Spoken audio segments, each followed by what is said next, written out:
Bagian 13.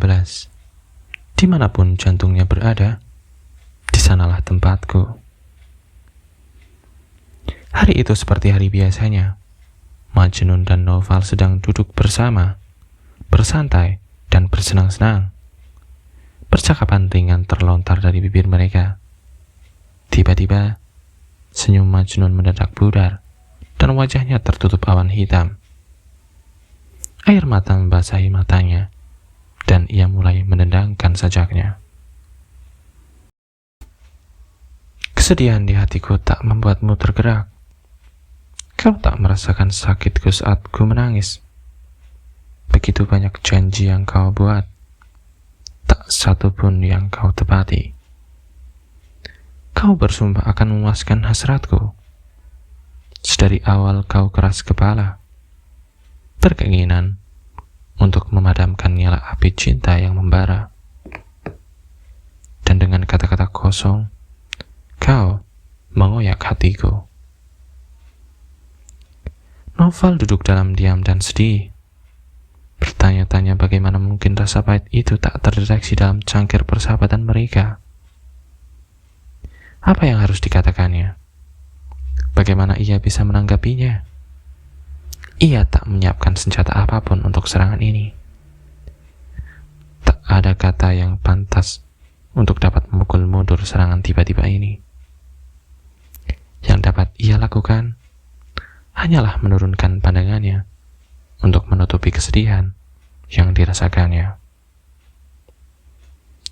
Sangatlah jelas bahwa segala sesuatu yang terjadi selama beberapa bulan itu tidak dapat memadamkan hasrat Majnun kepada Laila. Api itu justru menyala semakin besar. Majnun tidak peduli seberapa beratnya tugas itu. Apapun resiko ataupun bahaya yang harus dihadapi, Noval telah berjanji, dan kini ia terikat oleh janji itu. Ia harus memenuhi janjinya.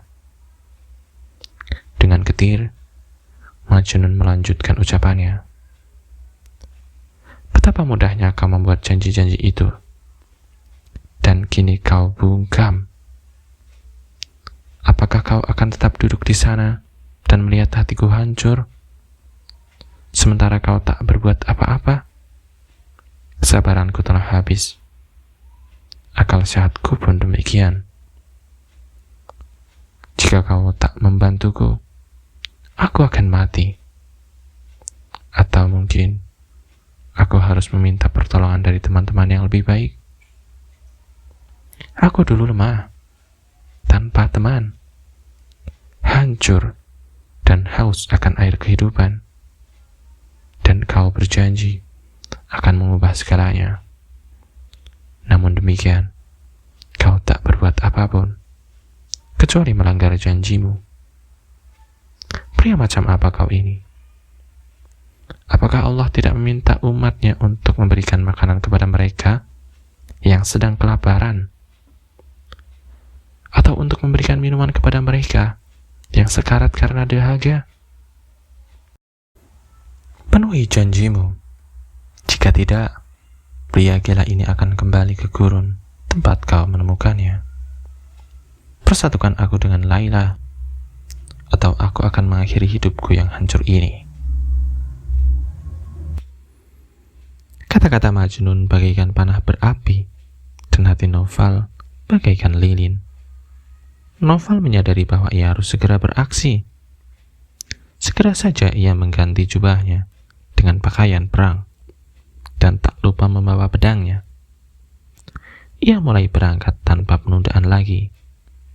Dalam waktu 1 jam, 100 orang berkuda, yang seluruhnya telah dibekali oleh keahlian bertarung, dikumpulkan di bawah bendera Noval. Noval menunggang kudanya di depan. Rambutnya tergerai dan dikibaskan oleh angin bagaikan surai singa, dan Majnun berada di sisinya. Setelah beberapa saat, mereka tiba di daerah pinggiran perkemahan suku Laila. Noval memerintahkan anak buahnya untuk turun dari kuda mereka dan menyiapkan perkemahan. Lalu ia mengirimkan tentara kepada kepala suku Laila dengan pesan sebagai berikut. Aku Noval, dengan ini menyatakan keinginanku untuk berperang denganmu. Pasukanku telah berkumpul, dan kami telah siap untuk melawanmu hingga tetes terakhir, sampai kemenangan berhasil kami raih. Hanya ada satu jalan keluar bagimu, yaitu kau harus membawa Laila kepadaku. Dan jika kau menolak untuk menurutinya, maka pedangkulah yang akan memutuskannya untuk kita. Kutetapkan bahwa aku akan menyerahkan Laila kepada seorang pria yang sangat mencintainya, satu-satunya pria yang pantas untuknya. Itulah permintaanku. Tak lama kemudian, sang bentara itu kembali dengan membawa balasan sebagai berikut. Kami sudah menerima pesan kalian sebagaimana seharusnya. Tanggapan kami tentang permasalahannya adalah sebagai berikut. Laila bukanlah mainan yang harus dimiliki secara paksa oleh siapapun yang menginginkannya. Seberapapun indahnya sang rembulan, tetap saja ia tak dapat dimiliki oleh siapapun yang jatuh cinta kepadanya. Apakah kau akan mencuri apa yang bukan menjadi hakmu? Apakah kau akan berperang demi sesuatu yang tak sepatutnya kau miliki? Apakah kau berani meminta sesuatu yang tak mungkin, lalu mengancam kami dengan kematian saat kami tak bersedia menyerahkannya kepadamu? Kau iblis dari neraka, maka lawanlah kami jika memang itu kehendakmu, dan hadapkan kami ke pedangmu jika memang kau mampu. Kemarahan Noval memuncak. Ia lalu mengirimkan pesan kedua. Kalian manusia-manusia menyedihkan yang bodoh. Apakah kau buta? Tidakkah kau lihat betapa kuatnya kami dan betapa tajamnya pedang-pedang kami? Apakah kalian berpikir bahwa kalian benar-benar mampu melawan kami? Dapatkah beberapa orang dengan peralatan usang melawan sepasukan orang bersenjata besi yang disulut oleh kemarahan? Ayolah, gunakan akal sehatmu selagi bisa. Lakukan apa yang kami minta dan selamatkan diri kalian. Jika tidak, maka bencana akan membanjiri kalian. Namun lagi-lagi sang bentara kembali dengan surat penolakan yang berisikan cacian dan cemooh. Kemarahan Noval sudah tak tertahankan lagi. Sambil menarik pedang dari sarungnya, ia memberikan pertanda kepada pasukannya untuk bergerak maju. Dengan pedang-pedang yang berkilauan di bawah sinar mentari dan genggaman tangan yang terkepal di udara, pasukan Noval melaju menuju perkemahan Laila, bagaikan sekawanan burung hering yang kelaparan. Terdengar bunyi dentingan baja dengan baja, ringkikan kuda, jeritan, teriakan serta tangisan mereka-mereka yang terluka. Terlihat tikaman pedang ke dada, tombak ke paha, dan kapak ke kepala. Terdengar isak tangis para wanita dan anak-anak yang berkumpul di dalam tenda. Tubuh-tubuh yang terluka, dari kepala yang terlepas dari tubuh, serpihan-serpihan daging yang berjatuhan di kaki. Darah-darah yang mengalir bagaikan sungai, membuat tanah berubah warna menjadi merah, ungu, dan hitam, dan di mana-mana terlihat kematian yang mengenaskan. Hanya Majnunlah satu-satunya orang yang tak ikut berperang. Bukankah pembunuhan besar-besaran ini terjadi karena dirinya? Meskipun begitu, ia hanya berdiri di satu sisi. Pedangnya masih berada di dalam sarung, dan melihat kejadian itu tanpa daya. Ketidakmampuannya berbuat apa-apa bukanlah karena ia seorang pengecut yang ketakutan, tapi jauh lebih buruk dari itu. Ia tak dapat bergerak karena ia berada di tengah-tengah perkemahan. Ia merasakan penderitaan kedua belah pihak. Setiap hunusan pedang, setiap tusukan belati, entah dari teman ataupun lawan bagaikan menamparnya. Dengan meninggalkan senjatanya, ia melemparkan diri ke tengah medan pertempuran, berdoa kepada Allah dan memohon dengan sangat agar para pejuang itu meletakkan senjata-senjata mereka dan mengibarkan bendera perdamaian. Namun hanya ada beberapa orang yang dapat mendengarnya, dan mereka-mereka yang memang mendengarnya tak mau mendengarkan. Adalah sebuah keajaiban bahwa ia tidak terbunuh saat itu. Majnun tahu bahwa seharusnya ia bersama Naufal. Ia tahu betul bahwa Naufal bertempur demi dirinya. Oleh karena itu, ia harus mendoakan kemenangan sahabatnya yang dermawan itu. Namun semakin seru pertempuran itu, pikirannya pun semakin kacau. Bukankah ia telah sering kali mengatakan bahwa ia bersedia mati untuk Laila? Meskipun begitu, para anggota suku Laila mati terbunuh di hadapannya demi dirinya. Oleh siapa lagi jika bukan Naufal dan anak buahnya? Teman-teman Majnun sendiri. Rasa malu memasuki pikirannya. Apakah Naufal dan para anak buahnya benar-benar teman-temannya? Tapi bukankah mereka juga musuh dari temannya?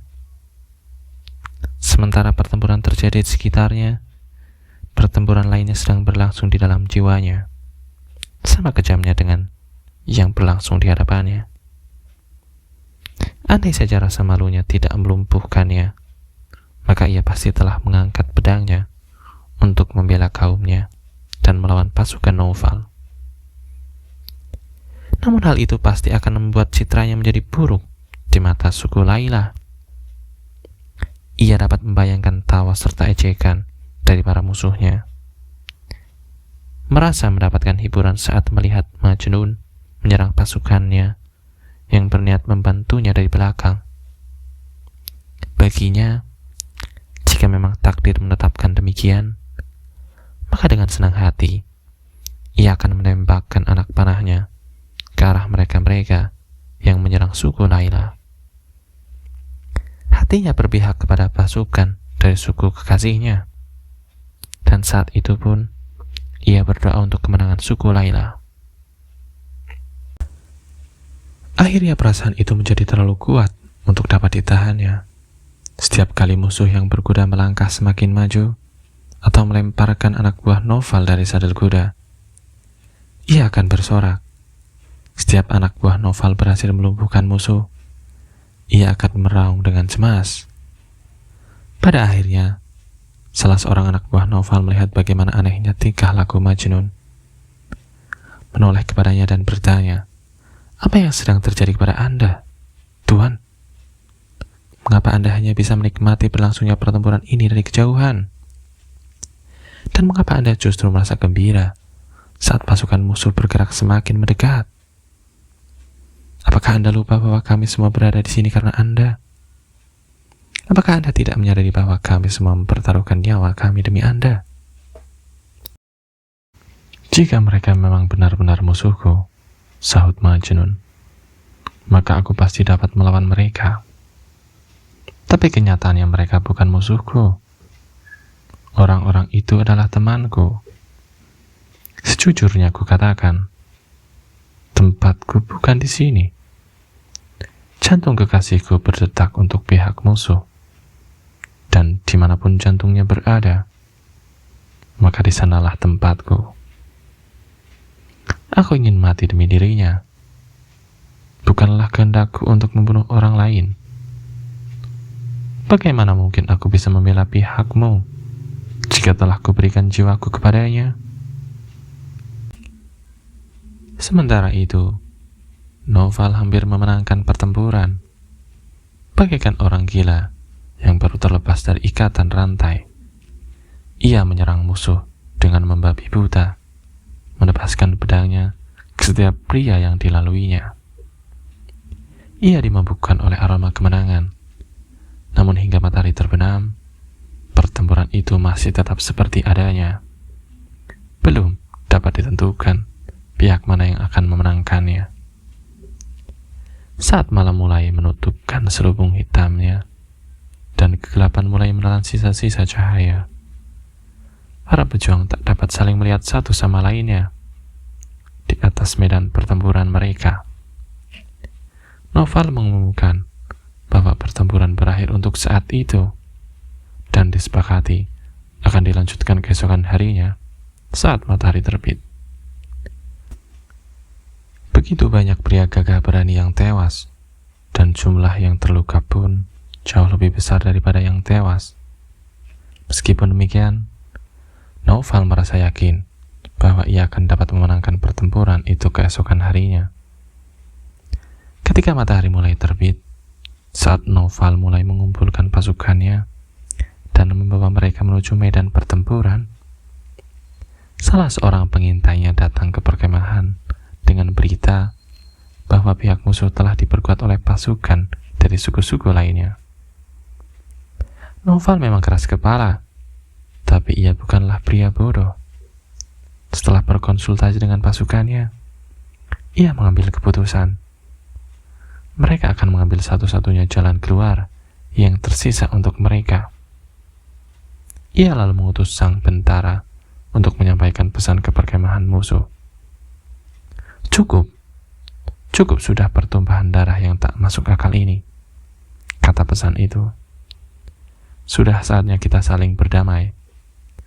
Apa yang kuinginkan darimu dan masih tetap kuinginkan adalah Laila. Hanya dialah yang dapat mematahkan mantra ini dan melepaskan rantai khayalan dari jiwa Majnun. Sebagai balasannya, aku bersedia membayar banyak harta yang akan diangkut oleh sejumlah unta. Pikirkanlah tawaranku. Meskipun kau menolaknya, kami bersedia menyerah dan berdamai. Hanya itulah satu-satunya cara. Tak ada yang berharap bahwa suku Laila akan menerima permohonan Noval. Dan ketika sang bentara kembali dengan surat penolakan dari suku Laila, tak ada seorang pun dari mereka yang terkejut. Meskipun begitu, salam perdamaian mereka diterima. Tak perlu terjadi pertumpahan darah lagi. Laila dalam keadaan selamat bersama dengan kaumnya, dan Noval beserta anak buahnya kembali ke tempat asal mereka.